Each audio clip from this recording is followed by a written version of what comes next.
ওয়াইদ ক্বালা রাব্বুকা লিল মালাইকাতি ইন্নী জাইলুন ফিল আরদি খলিফা, যখন আল্লাহ পাক বললেন আমি পৃথিবীতে প্রতিনিধি সৃষ্টি করতে চাই, তখন ফেরেশতারা বলল পৃথিবীতে প্রতিনিধি সৃষ্টি করে আল্লাহ তাআলা, তারা তো পৃথিবীতে ফিতনা ফাসাদ এবং রক্তপাত ঘটাবে, আমরাও তো আপনার ইবাদত করি।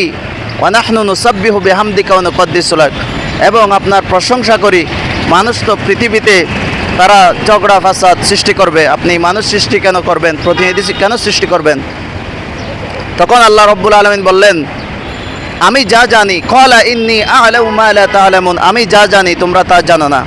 মহান রব্বুল আলামিন তিনি জানতেন পৃথিবীতে সবাই রক্তপাত ঘটাবে না, সবাই ফিতনা ফাসাদ ঘটাবে না, কিছু ভালো লোক পৃথিবীতে তিনি তৈরি করবেন যারা তার ইবাদত করবে আল্লাহ রব্বুল আলামিনের।